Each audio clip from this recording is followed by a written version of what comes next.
All right. Well, welcome. My name is Malcolm Tyree, and I have the privilege of being, really the guy who is just facilitating a call and a conversation as it relates to this dynamic of a pathway to leadership within the Church of God movement. And it is an interesting conversation that has many different parts to it. And let me just take you back to 2023, which really wasn't that long ago, but at times feels like a really long time ago. In April of 2023, there was a stirring among some folks as to some concern about the future, particularly as it relates to ministerial leadership in the pastors and vocational ministry, pulpit settings, senior pastors in particular. And so there was a roundtable discussion that was called by Handel Smith, and it featured leaders from universities and parachurch organizations, and also, myself and a couple other just average pastors. And what was presented out was that there's like this major leadership impending crisis, is the way it was described. And basically, what they said is that about 30% of churches are expected to experience a pastoral vacancy between now and 2030. So in that case, it was a 7-year window. 30% of churches were expected to experience a vacancy in their senior pastorate position. And there's a lot of different rationale as to why that came to be and what that entails. But I would just say that, from my perspective, that it would be, quite simply an age issue. And let me share with you just some things that I'm aware of as it relates to the age issue. First of all, is that before that roundtable happened in 23, in 22, I was sitting down and I was working through some things, thinking about my ministry, thinking about the ministry of peers like me, and feeling that the post-COVID, that many people were feeling, and also hearing a lot of pastors who were talking about getting out of ministry. And I thought, how can we help pastors stay in ministry, particularly pastors who are in what some might describe as the prime season of ministry? That prime season of ministry for senior pastors is often described as between the ages of 45 and 55 years of age. And the reason that that's considered more prime season is that those pastors have been serving for a few years, presumably at that point. Most of them have survived raising teenagers or in the midst of surviving raising teenagers. So they have a little bit more wisdom, as to how to deal with some difficult issues. They have been preaching long enough that they've honed their skill, that they've got some skill set in them that is, stuff that people look to for advice, and, they have some respectability. They're not just new, and hopefully they have more than 6 sermons. So if you remember your early days of preaching, you were lucky if you had 6 sermons. But that dynamic, I was trying to look at ways to care for them. And so I began doing some investigative work. And within the Church of God movement, I was able to determine that about 20% of our pastors, 20% of our senior pastors were between the ages of 40 and 55 years of age. 20% were between the age of 40 and 55 years of age. That was 2 years ago. So today that would be between the ages of 42 and 57. Less than 10% are people younger than that. Less than 10% are under the age of 40, which means that 70% of the ministers in the Church of God, 70% of the senior pastors in particular, are over the age of 57 years of age today. Most of those, and I didn't break it down any further than that, but most of those are 65 years of age or older. And the current predicament is that the vast majority of pastors who are thinking about retiring will think about retiring at the age of 70. But we don't have enough pastors who are in their prime season to begin thinking about how it is that we will fill those vacancies. And so I was aware of this conversation before the roundtable started. And I actually knew some of the more specific numbers within our movement. And then last January, I had the opportunity to sit down with people like Mark and others and just do an informal survey from our regional pastors within the Church of God to see how many current vacancies we had for senior pastorate positions. And it was less than 10%. And so I took those 2 pieces of information, 3 pieces of information, And I began thinking and processing through it. And it occurs to me that we have a major issue with regards to leadership pipeline development or leadership pathways because we fell off of the grid of calling people into ministry or empowering them to walk on the path of ministry or enabling them to stay in the journey of ministry. And we did that through a couple of different things. One is that we really began to promote that every minister or every Christian rather is a minister, and we began to promote ministry in the workplace less than we promoted ministry in the church setting or vocational ministry. We also promoted the idea of long-term pastorates.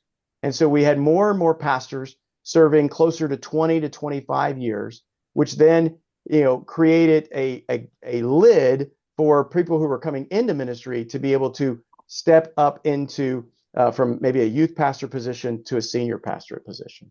And so these culminating factors are part of what has led us to this place today where there's a great concern about, is there a next generation of leaders that will be enough to sustain the current existing population, much less move us into new territories where we are reaching more than the current population load.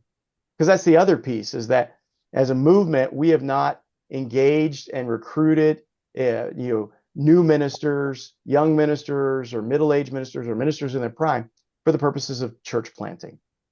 And so as a result, we're looking at a pretty significant gap as these ministers who are closer to the age of 70 begin to consider retirement. Some of them will choose to retire, but others may not choose to retire, which will then continue to keep younger ministers from being able to step into current existing congregational senior pastorate positions. So I've just shared with you guys a number of different, a few statistics, a number of different, circumstances. I just want to take a moment here and just kind of hear from each of you what, piece of that or, part of that, or maybe just overall concept of that stood out to you, resonated with you. How does it agree with what you've already observed? And maybe how does it raise a concern for you? Mark, I want to start with you on this. So just, some of this information may be new to you, may not be new to you, but what is it that stood out to you or is, reconfirming for you or a fear for you? Yeah, I think the numbers that you mentioned in Michigan are a little low. We know that 47% of our pastors are in retirement age now. And so we are, concerned about that. We've got 5 open churches right now. We did have more than that, but we do know that there will be several over the next 5 years that will be stepping away. We also are in the process of implementing a new vision for the state, which is calling for significant growth in the number of churches. And so we know that there are some things that we're going to need to do to, if for nothing else, seed the pipeline. Mm-hmm. So we'll have ministers be able to step in. There's two or three things we're trying to do in that regard. But one of the other dynamics that I'm not sure that anybody's really measuring yet, and potentially they are, and I don't know yet, but the dynamic of younger pastors coming to more mature churches and the people in those churches looking at them and saying they're not ready yet, or they're too young, for the population that we have in the church. And so we had a situation like that recently where, a young person with the perfect selection. This person has been through schools, got a master's of divinity, and they just said no.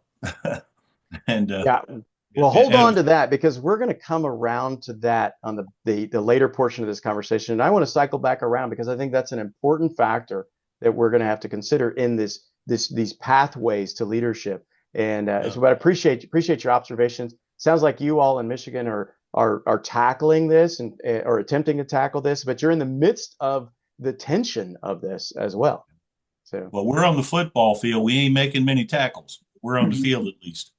Well, we could say you look like a certain professional football team that is in the city where I reside, but because I'm recording this, I won't mention those who are wearing silver and blue. Okay. Gotcha. Yeah. So hey, let's check in with Tim Gould. Tim, what did I share that resonated with you, or maybe you have questions about? What was maybe even a new idea for you? Yeah, no, I mean, the idea of the fact that the number of new pastors needed and the number of pastors that are going to be retiring, like those numbers are not matching, right? We've been talking for several years about the fact that's kind of the case. One of the things we're trying to be really intentional about with our church is, even in regard to adding to that number of churches, is to be intentional about planting churches ourselves, right? To be a church that plants churches, and if nothing else, is raising up people to send out so that we can kind of join a team of people that might be planting a new church or something there. And the other thing that we're trying to be really intentional about too is actually planning for succession rather than for search, because the reality is that if our church, if I left our church today, I don't know that our church would be able to find who they're looking for necessarily, right?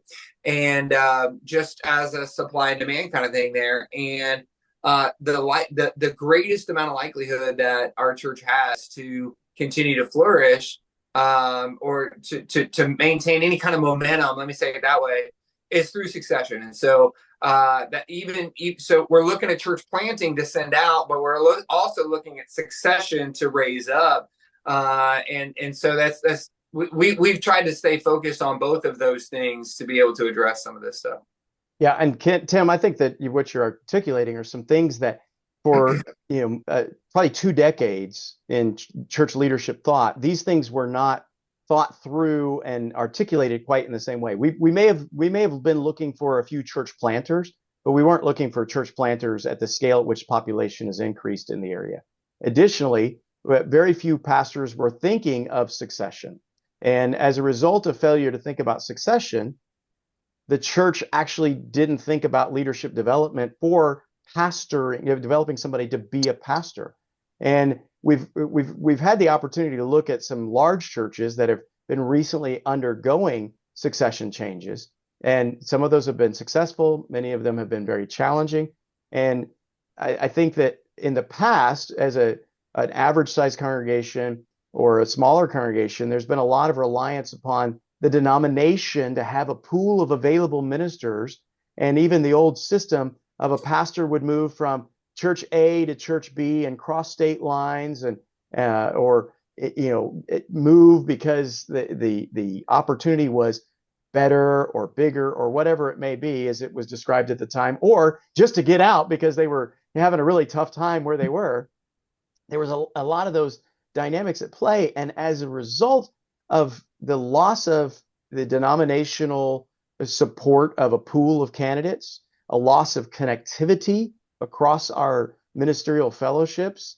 And what I mean that is that most of the folks in the average church are unaware that there is a collection of ministers out there, much less who those others were. Because we used to have experiences like camp meetings and revivals where guest ministers would come in.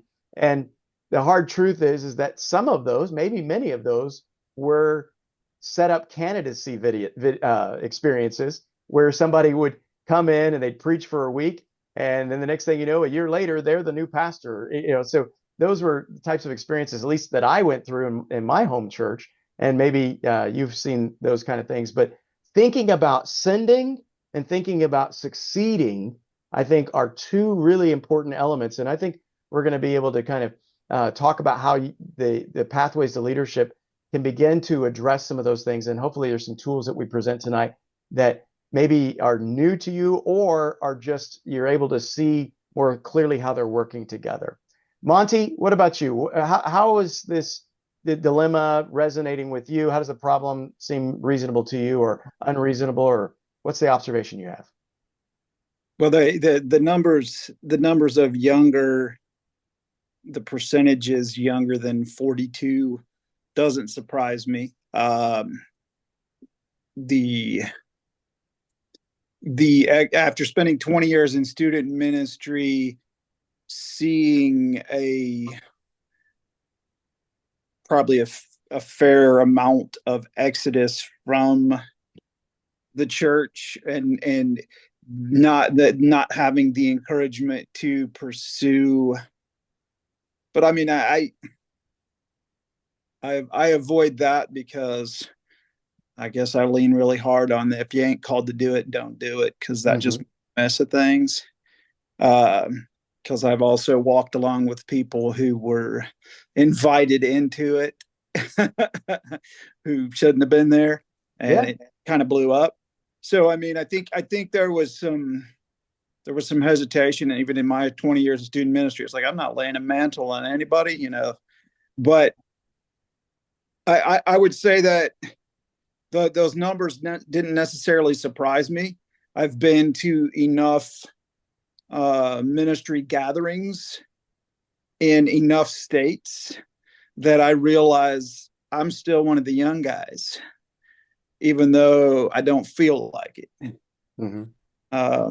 And I mean, that's, so but these are conversations after 30 years of ministry. I was hearing these conversations 30 years ago. Right. We haven't got enough pastors. And that's something I want to draw out, is that the current concern of 30%, it is a little higher than normal, but I went and did a little historical research, and I would say that at any moment we were 5 years away from 25% of eligibility for retirement. So now we have a 5% higher statistic. The challenge that I think we're facing right now is that we went through a period of about 20 years where ministers, senior pastors, and youth pastors went through an experience similar to what you just said, Monty, and that I didn't want to place the mantle on somebody unless I knew for sure that they were called. And as I was talking with another colleague, they were expressing that there is a dynamic in which there is a calling that stirs inside of us, where we feel the Spirit of God moving in us. But there's also a sense in which the community around, particularly the leaders around, need to call out those they see the calling on. And that seems to be the missing piece that over a 2-decade period, where there was a sense of, yes, you're a leader, go be a leader in the marketplace. But there was a missed opportunity to, do you realize that the church needs leaders too? And there wasn't a sense of, I see in you a gift for this in the church, and a confirmation of calling. And that led to a lot of folks not pursuing calling. One of the other dynamics I'll share with you, and then Kim will go to you, is that I know from the conversations with the ministry leadership departments of the Church of God universities, Anderson University, Warner University, Mid-America Christian University, Warner Pacific University. I know that all of them, prior to the last 2 years, had faced serious loss of enrollment, to the point that they had to consider closing, and did close, portions of their schools of ministries because they didn't have enough students who were coming. And the question is, why didn't they have students coming? Well, when we look into it, if pastors aren't calling people into ministry and aren't referring them to go to study ministry at our Christian universities, then there is going to be a loss of enrollment in those ministry departments. And I will tell you, because this is public information, my daughter just graduated from Mid-America Christian University, class of 24, and she was one of 3 traditional college students, in other words, right out of high school, right into college, graduating with a ministry degree. Only 3. The remainder of the ministry graduates were online or adult learning students, but she was one of 3. That tells you, at least at Mid-America, how low enrollment had dropped. Now, the good news is that they're on an uptick. All right, both Mid-America and Anderson University, I've heard direct reports from them that they're seeing an increase in people entering their ministry programs, both online and through traditional patterns. So, Kim, what have you heard that has resonated with you? You mentioned that you're new to the Church of God, but there are things that I'm sure that you've heard that maybe you're like, wow. And you're also somebody who's come into ministry in a different pathway, possibly, than other people. So talk a little bit what you've heard that stood out to you. And don't forget to come off mute.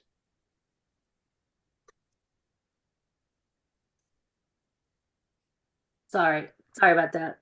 One of the things that's interesting is that I have a 31-year career as a research scientist for the government, and we faced the very same sort of situation in the workforce as the churches. Only, and I say this with respect, it just happens to be a piece of data.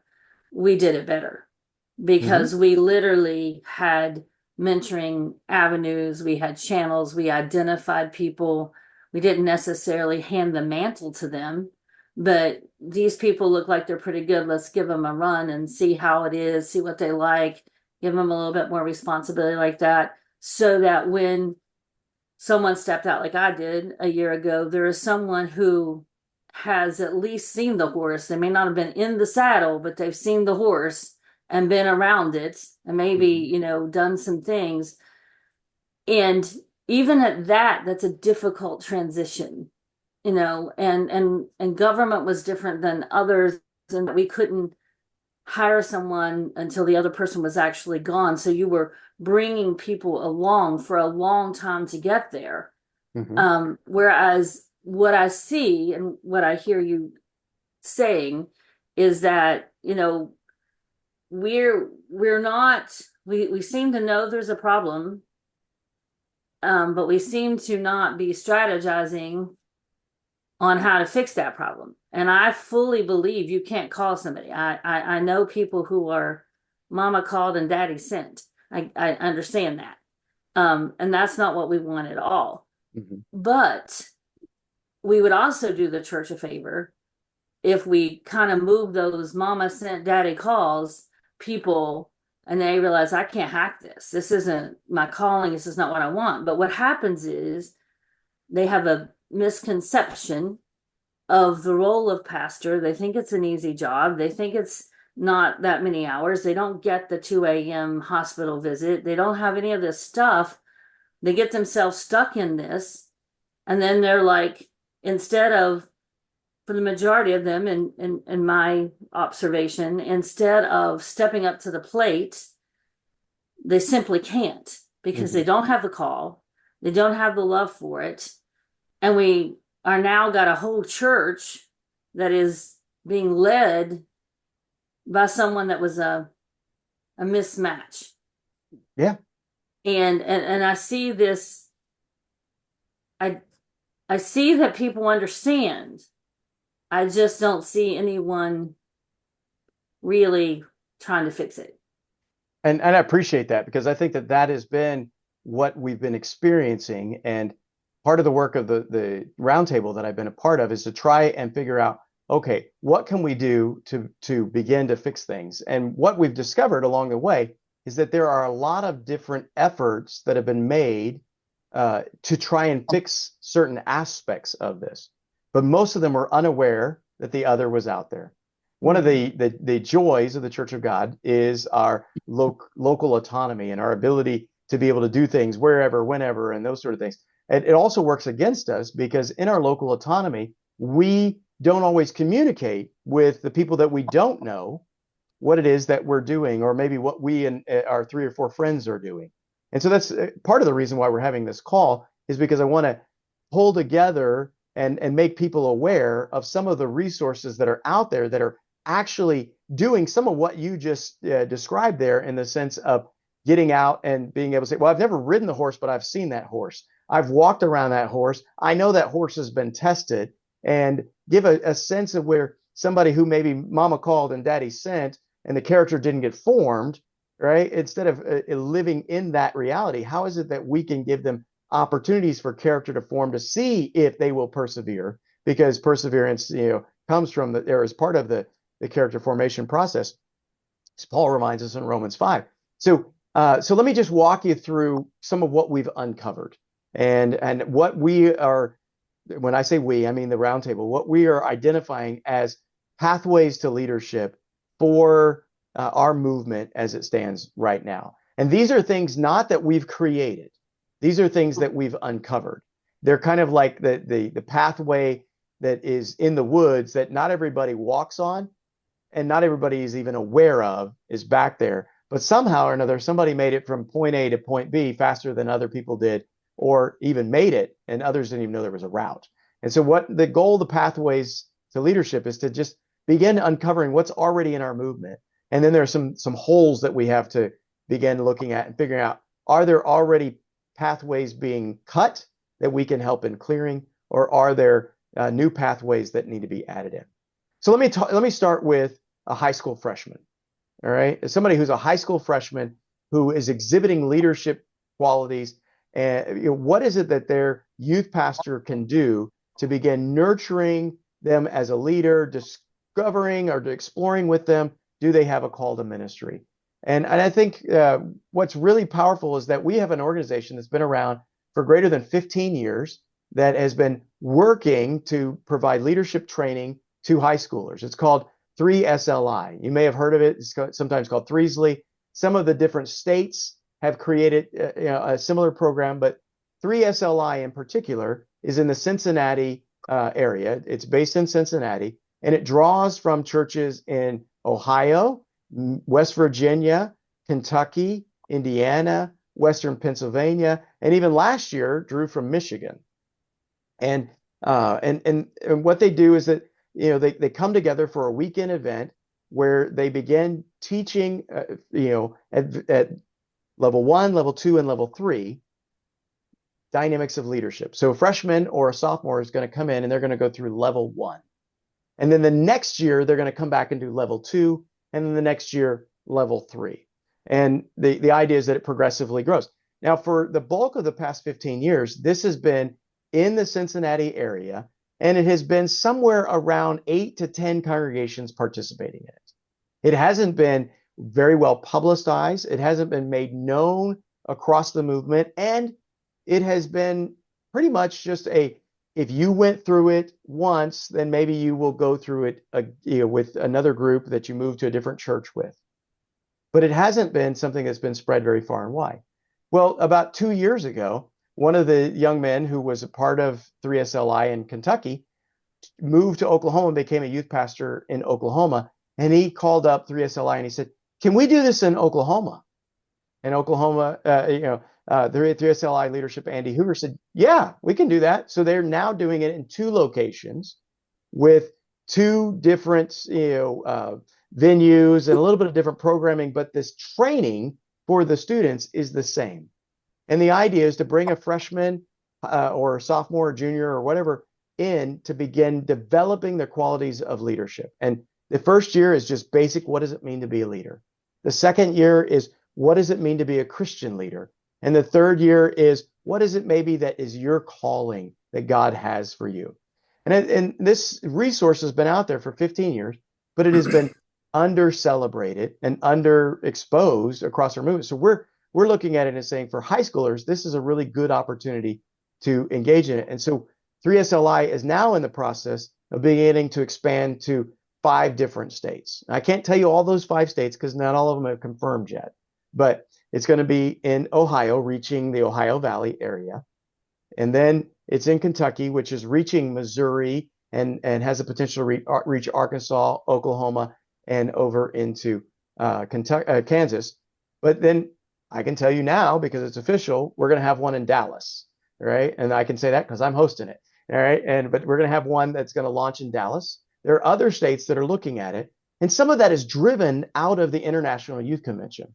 And what took place out of the International Youth Convention, where there were over 259 students, high school students, who expressed an interest in exploring a call to ministry.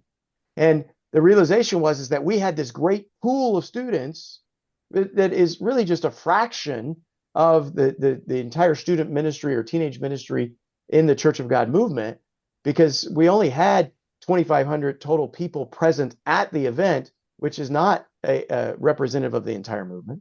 It was just a fraction of the movement. And 10% of those persons came forward to respond to a call to ministry. And so taking that to the next level and engaging with 3SLI is really important. But the expansion of 3SLI is only possible because the leaders of International Youth Convention made a specific effort, in part due to the encouragement of the Pathways to Leadership Roundtable and others, to make a very specific call, not to be a leader, but the specific call to vocational ministry and to explore that.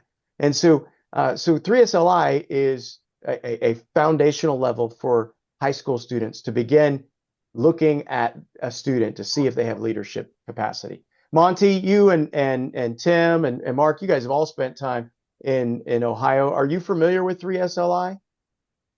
Yeah, you guys are all. Do you have any theories? I was gone long before that ever started. Oh, yeah. So you were out of there. All right. So Tim, you nodded your head. You're familiar with it. You have any theories as to why maybe it hasn't been able to or had not expanded across the movement larger?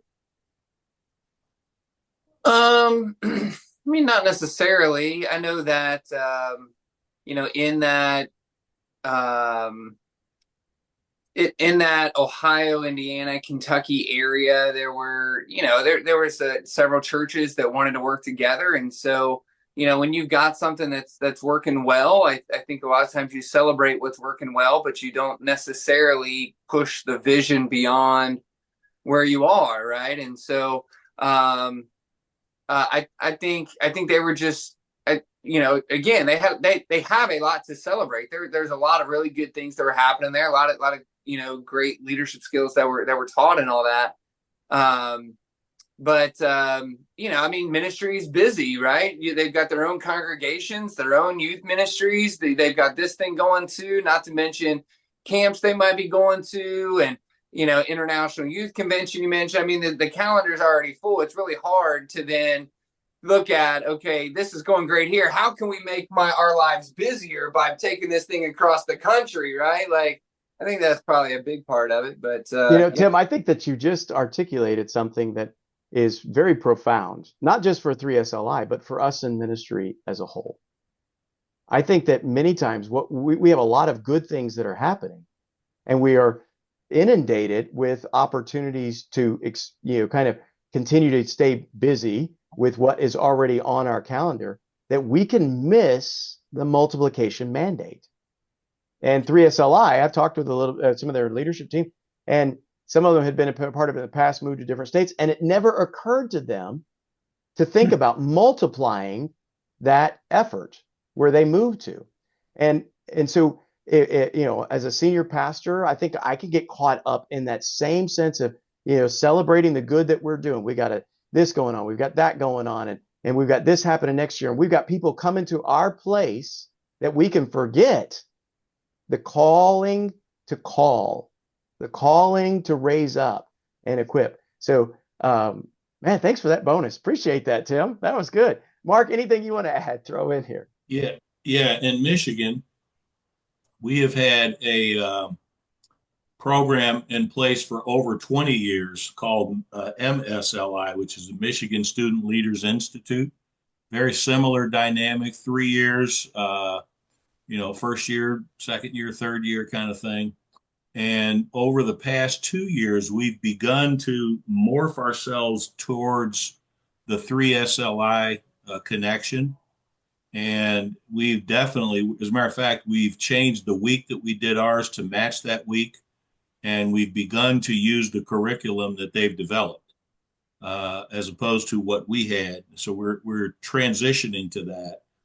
And so this will be the second year that we've had that. And so we kind of understand the dynamic, and what we had been doing with our MSLI certainly needed some upgrading and a new ingestion of energy, I guess is the best way to describe it. And so when the person who was doing it for a long time retired, a gentleman by the name of Ben Kreider, and I don't know if you know Ben at all. I do know Ben is heading up the MSLI. He is connected with 3SLI and is moving our leadership and the training towards the 3SLI dynamic, which we think is helpful because they provide a better level of continuity across the movement. Rather than us doing our own thing and 15 other states doing their own thing, this provides a sense of coordination, if you will. Yeah, and I think that sense of collaboration, it doesn't have to be exactly the same, but we're working in tandem with each other is a major part of it. One of the interesting things for me about 3SLI is that a student who graduates from the 3 years of the program, they qualify for a scholarship at Anderson University, Mid-America Christian University, and Ohio Christian University. All three of those universities have a scholarship fund set aside for those who go through it. But again, I think this is one of these things that some know about, but not all understand and make available to their students who are going through through a ministry process. And many people will argue that, well, I can't expect somebody to go to Bible college or Christian university to study ministry because it's a career that doesn't lead to a financial gain on the backside, and we can't strap them down with student debt because they're not going to be able to survive through it. Well, can I share with you another piece? And that is that our Christian universities, our Church of God Christian universities, have scholarship dollars available for Church of God kids, much less Church of God kids studying ministry.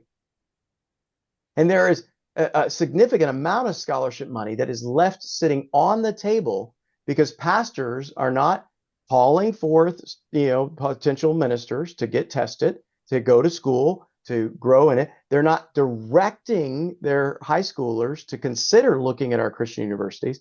Matter of fact, my experience has been is that most senior pastors are, curious as to where somebody's going to college, but they don't actually encourage and make opportunity for a student to discover the Christian colleges that are affiliated with our movement that could lead to a better Christian leader, much less, possibly lead to somebody becoming a pastor. And so, our Christian universities want Church of God students to come, and there is a breakdown in the pastors referring them that direction. Monty, I see your hand up. What do you want to say? Oh, I was just going to circle back around to Mark. Malcolm, you asked me about 3SLI. Like I said, I had moved away from Ohio and all of that area long before that but I spent 10 years in Michigan as a youth pastor, and Mark referred that they have been doing that for 20 years. In my 10 years there, the communication of what was available, it was still very isolated. So even within the state, in my 10 years there in student ministry, it was almost like just pockets were invited to be a part. Yeah. And Monty, I think that speaks to, it's a snapshot of what we've experienced in a variety of different spaces across our autonomous organizations.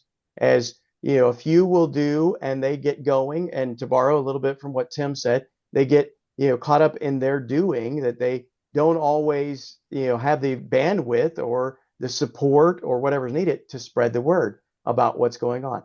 Kim, you're on the call here, and I want you just to weigh in here. Are you familiar with 3SLI or the Church of God universities that we have, and that there are opportunities for scholarship through both? Don't forget to come off of mute. I'm very familiar with the universities. In fact, the president of MACU came to our church maybe 3 weeks ago.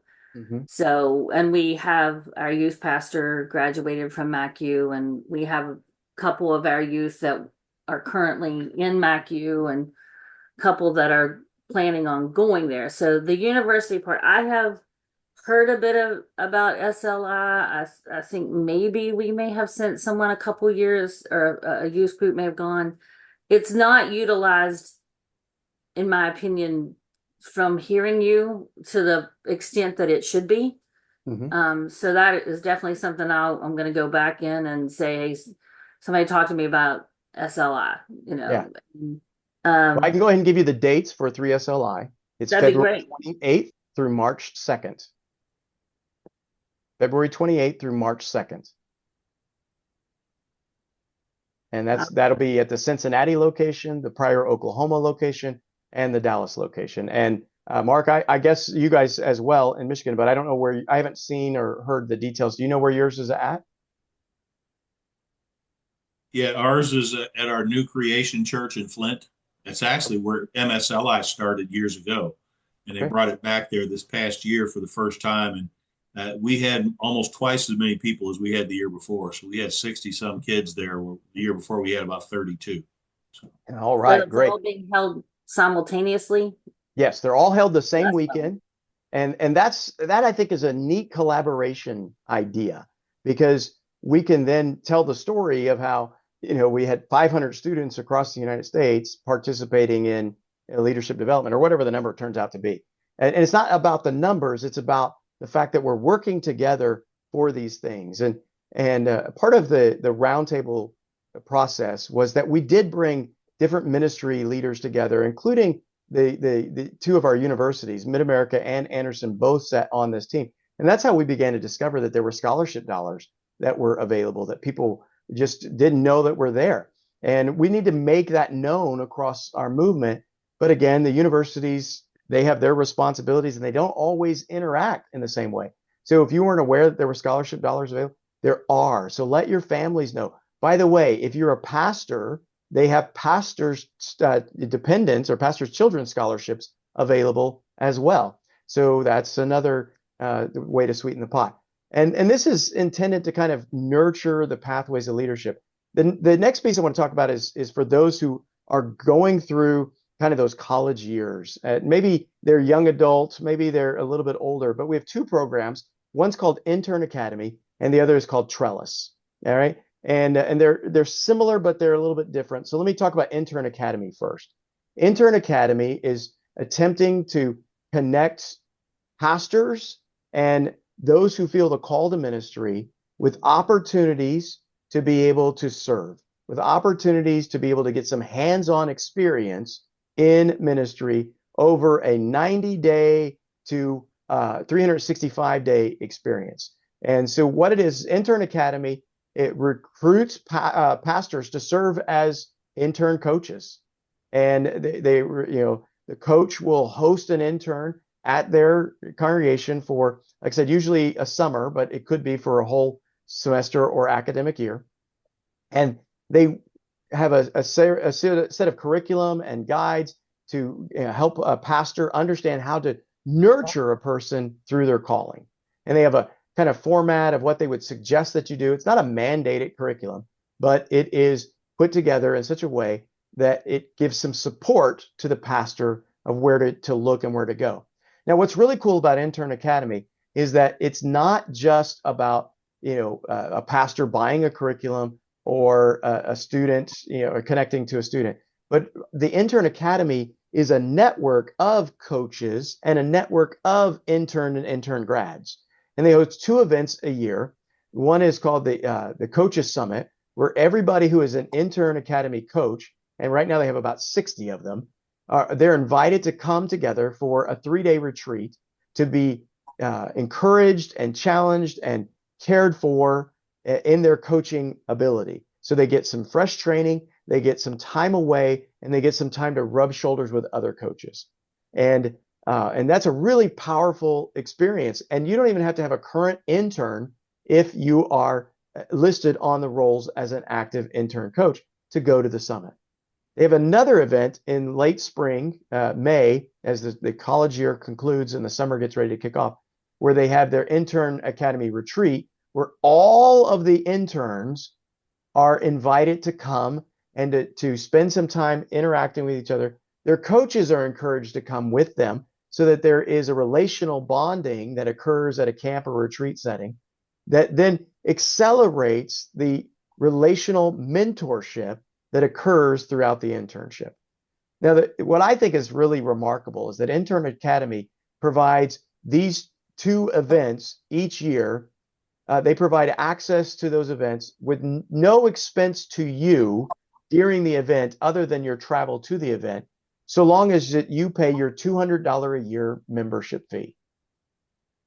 $200 a year to become an Intern Academy coach, to have access to their curriculum, to have access to the network, to have access to the retreats, to have access to the pool of potential candidates, to have access to the encouragement and challenge to raise up your own interns. That's pretty remarkable when you think about it.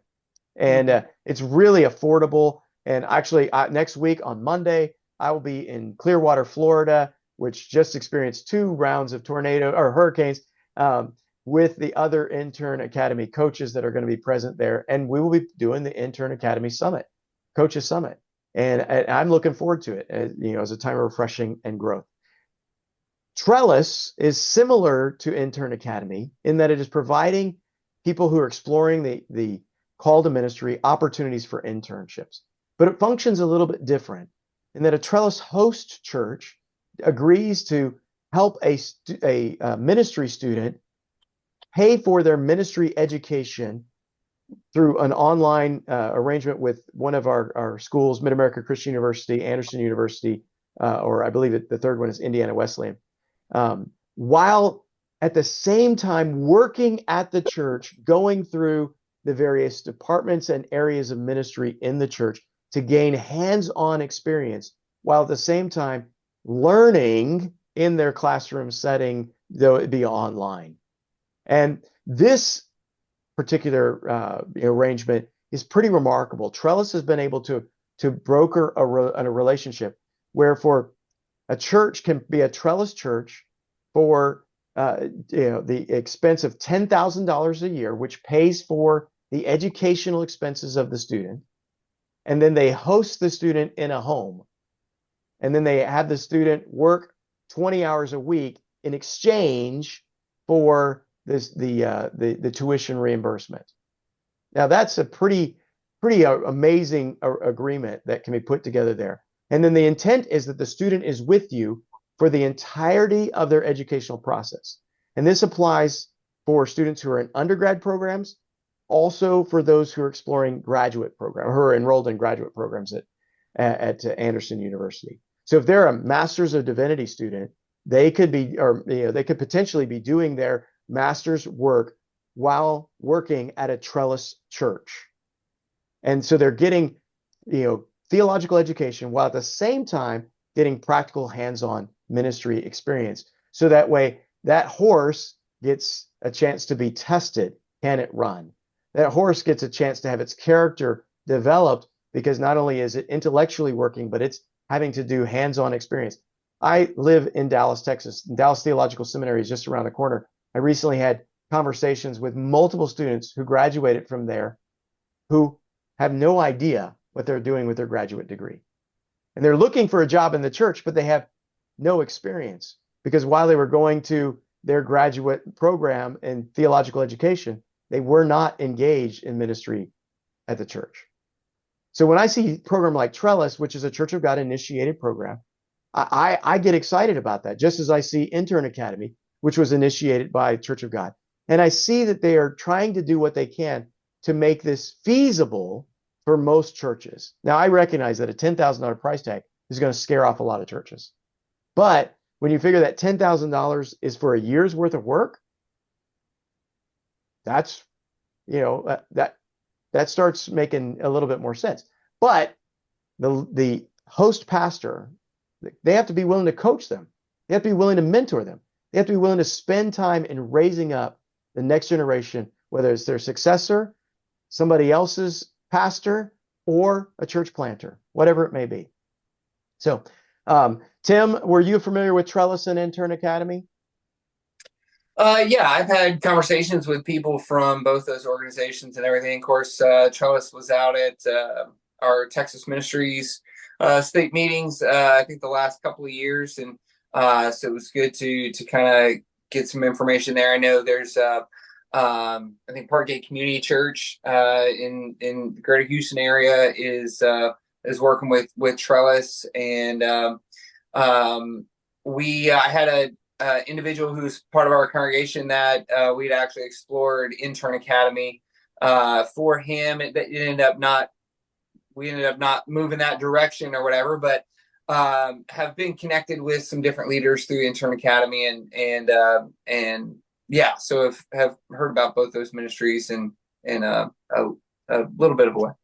Well, I hope you get to experience them firsthand in the near future, because I think that these are really powerful resources that help us as ministry leaders and pastors step into part of what it is that we're already supposed to be doing, but oftentimes gets neglected because we're not held accountable for it, or we're not part of a network that encourages it. And it's not necessarily in our full job description, but I think it's in our hearts. And we understand that the way that we came into ministry for many of us was that somebody mentored us. Somebody provided an opportunity for us. Somebody saw in us a calling and they sent us off to go to college or whatever. Now, those are programs that are particularly designed for more or less those under the age of 28. There's also leadership focus, which I believe many of us are familiar with, which is part of a process for credentialing ministers. It doesn't credential ministers. It helps to train persons in thinking about ministry and thinking about things theologically. And this is a really beneficial resource that I think is great for people who we're looking at, in my opinion, who are what I would describe second career or later in life, people responding to the call to ministry, gives them a chance to test it. But again, most of our pastors aren't thinking about how leadership focus fits into that process. We're rather seeing leadership focus as a hoop to jump through so that someone can get credentialed. But what if leadership focus is really a part of the process of examining the horse's capability, to borrow the illustration that Kim gave us earlier? It's part of the process of examining character, part of the process of examining the call, and giving a place for that examination to be explored in a way that can be less long-term consequences on a vulnerable congregation or on a vulnerable minister to be who thinks that they're supposed to be doing this but isn't fully ready for it and hasn't thought through the consequences of, as Kim said earlier, the 2 a.m. phone call that is the hospital visitation, or a variety of things like that. The family struggling with their marriage because it just doesn't seem to be working out. All the challenges that come with ministry. Kim, what do you know about leadership focus, and is it something that that you are confident in? Don't forget to come off of mute.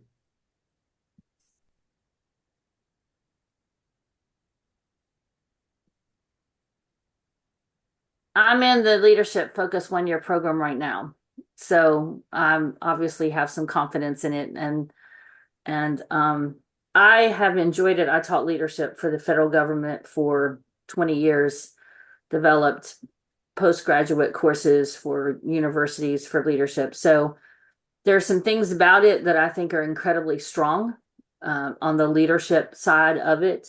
And then I think that they seem to be tweaking things here and there about to make it even more suitable.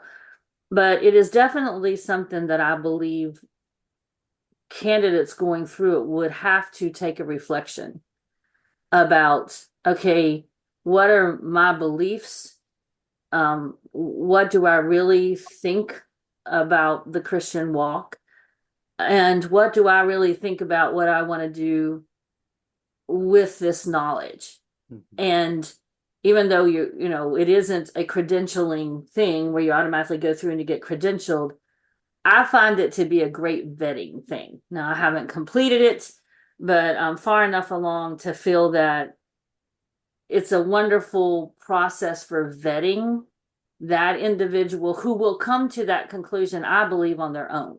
Mm-hmm. Whereas in other ways you may vet someone, you may have the onus of saying, this doesn't look like a good fit for you. This, I believe, will help them come to that on their own. So I'm a fan. I know that I will use it in the future for people. I know our church has put several people through it. I think we have 3 or 4 going through it right now, or at least 2. So it's very it's easy enough to not scare a person away, but foundational enough to make them reflect. That's what I feel about leadership focus. And I love that summarization that you just gave there. And I think that recognizing that leadership focus is part of the pathways to leadership. It's not a guarantee that you get to be in leadership, but it's part of the pathway, part of that vetting process, just as 3SLI, Intern Academy, the universities, Trellis, they also can be part of that vetting process. But then that leaves us to the big gap that we have in our pathways to leadership. And Mark, you brought this up earlier as you were talking about how it is that maybe we've got somebody who's been trained formally in education or been through a certificate program or something like that. They have maybe been through an internship or a residency program, but now they are ready for a job. And we have churches that aren't ready for the candidate. We have churches that aren't ready for the candidate. And Malcolm, it's, yeah. I'm sorry to interrupt, and I'm also sorry. I have another meeting I need to jump onto, but I've enjoyed this. Thank you for what I've got to hear, and I'll catch the recording for the last part of it. All right. Thank you, Kim. Appreciate Thank you you. so much. Sorry about that. That's okay. That's okay. So, Mark, I just want to dive in here for just a few moments here because, again, we are kind of at the top of the hour, and it went a little long on certain pieces. But this is the work that the roundtable has brought us to, is that we have laid out pathways for people to be able to get to the place where they're tested and they're educated and they've got a little bit of experience. But we see a great gap in the willingness of congregations to be bringing on board the fresh rising minister, whether that is someone who is 22 years of age or it's somebody who's 42 years of age who's never pastored before. And I'd love to just kind of hear what you guys are exploring there in Michigan, or maybe just a glimpse as to kind of how you've tried to address this. Sure. Before I do that, I need to say yay. My team came back from a 5-3 deficit with a 2-run home run in the bottom of the ninth, and they just won it with a 2-run home run in the bottom of the 10th. So Well, I'm a he's happy got it. Guardians fan right now. My wife's in there screaming and having a big time. Down with the Yankees. Down with the Yankees. I hate the Yankees. Anyway, a couple things in that regard. Just also to talk a little bit about leadership focus. We take that extremely seriously in Michigan. We've got we're going to ordain 8 people in 2 weeks at our General Assembly. We had 4 last year, 8 this year. We've got, I think, 24 in the process, and we've got interviews scheduled for more.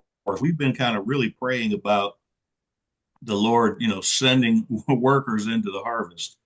And so we're happy about that.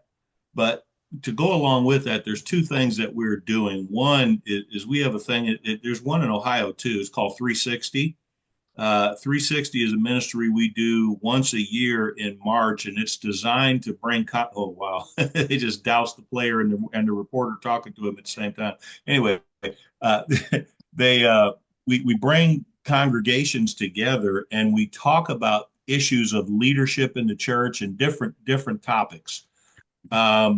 And so we'll get 300-400 people from our churches, many of our churches leaders as well as pastors there for that event. And so 360 literally stands for 360 minutes worth of training. So it's like 6 hours and 3 different tracks. And so it works well. But also we have developed an academy of servant leaders.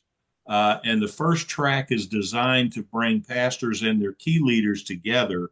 And with that, we're focusing in on those systems of the church. And this is more of a practical bylaws, policies, and stuff like that. But the second module, part of that is succession.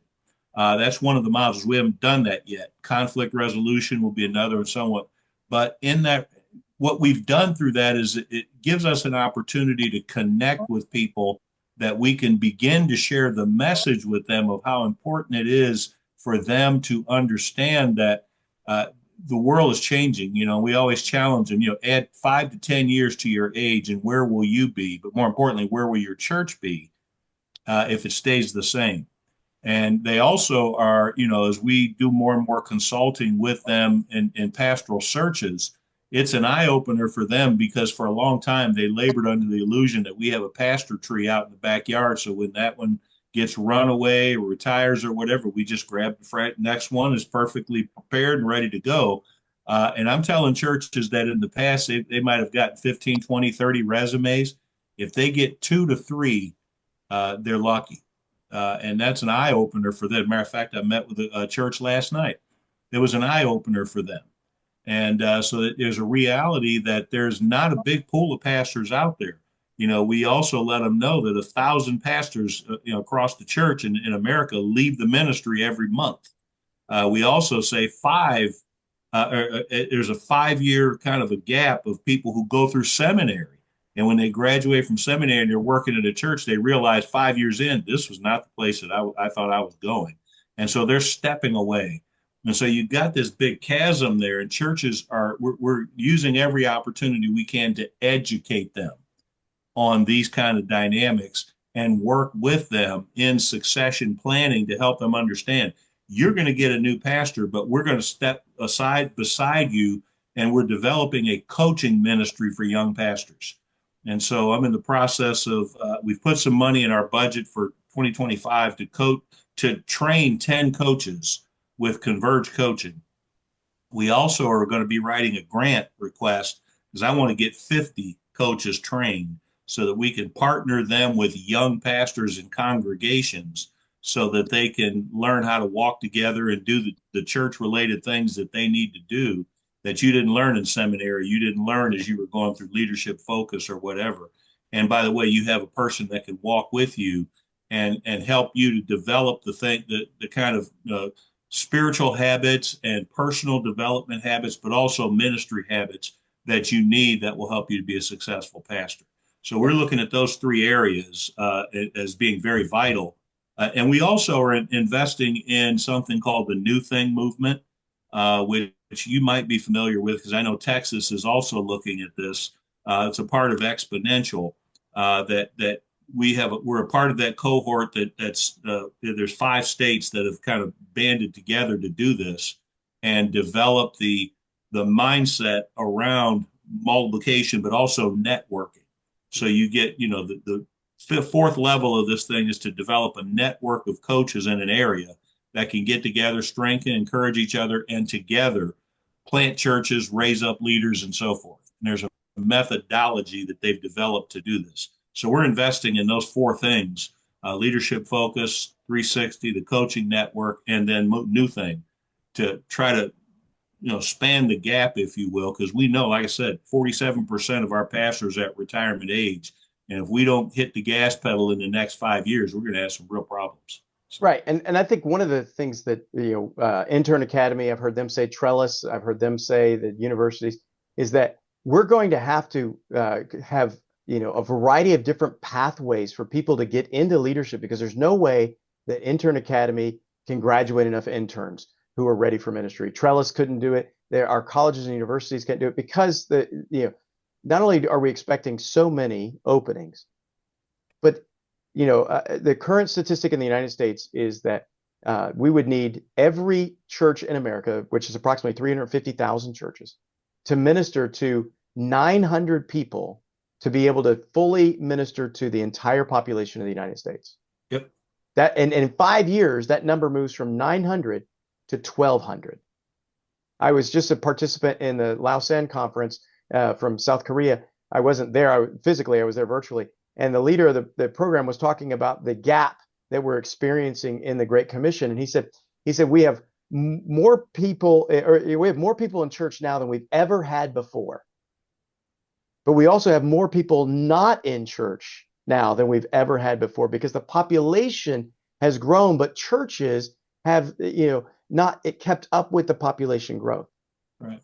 And so we're facing a dilemma on multiple fronts. And so, Tim, I really appreciate kind of the approach, the philosophy that you said that you guys were doing at Houston First, where you are being honest that you have to think about, sending, but you also have to think about the succeeding part of it. And I think, if we can do our part to encourage every pastor to recognize that they have a place on the pathways to leadership and guiding others along the journey, and that we can do our part to recognize that we're all just interim leaders. None of us are permanent and forever leaders. We're all just interim leaders. That it would help us in raising up the next generation, the next level. You were just talking about baseball, and we talked earlier about football. And in athletics, we're always looking for the up-and-coming talent. I mean, we love the established talent, but we're always looking for the up-and-coming talent. In the church, we have fallen in love with the former talent. And we are okay with the established talent. But we have too oftentimes taken a negative view towards the rising talent. And if we can shift our view and begin to see that the rising talent is worth nurturing, the rising talent is worth putting on the pathways to leadership, then I think that we will get behind it and we will find that God's already provided all the ministers that he needs. Sure. Malcolm, there's another dynamic. I think that as we think about succession and doing that and bringing in younger people into the ministry, it's one thing to ask that congregation that's aging or, middle age and above to embrace younger people. But I think we also have a gap in helping younger people know how to minister to older people. And I think that gap exists there because we've let society dictate that the young should stay the young and the old should stay with the old, and we shouldn't interact. Well, not only that the young folks come in thinking they need to change the world in the church, and the old folks are like, hey, wait a minute. We've been doing this for the last 60 years. Yeah. And, we don't see anything wrong with it. Well, they need to understand that there needs to be some seeing of some things that not necessarily wrong, but are out of date. But the younger folks need to understand when you come in and you totally change everything, what you're saying to folks that are paying the bills and keeping the church going, that say, give us your money, but we don't want your ideas. Yeah. And so they're saying, hey, if that's the case, we're better off without you here. And we'll just, have an interim, or we'll just do pulpit supply or whatever, and we can keep doing church the way we're doing it. When we pass off, hey, it is what it is. Right. And if we could do something to help the older folks know how to think younger, and the younger folks to think older and younger, it'll make a difference. But we really need to help those young folks know how to integrate into a more established church. Unless they're going to plan it. I think if we can navigate that generational IQ in helping people become aware of other perspectives, that would be incredibly helpful. I think another piece for us to explore is, the future of the church. Will it be just pastors, or will we embrace that there is more than just pastor that serves in a church? That's important. And we don't have time tonight to talk about, but I'll plant the seed. The economic challenge that is out there in all of our society, all of our cities, but also the role of, what is it to me to be co-vocational or bivocational, and how does that play into it? These are gaps that are ahead of us that we recognize, and we've got to lean in. So, Mark, I appreciate you coming in and helping us see, clearly some of the gaps. My hope is that Monty and Tim, that, by participating tonight, that you were able to see the pathways that are being cut, and that you can join in or lead others to walk on, so that way that they can access the leadership potential or experience that they need, and possibly get to the place where they are serving in ministry for the church. It's a lot of work, but what I'm encouraged about is that there's already answers present. We just need to collaborate better to connect to those answers. So, yep, no doubt. Thank you all very much for your participation in the call tonight. Yeah, I'll let you guys go. You know how to get a hold of me if you need to. So, but thanks so much. Thank you, Malcolm. We appreciate it. Thank you.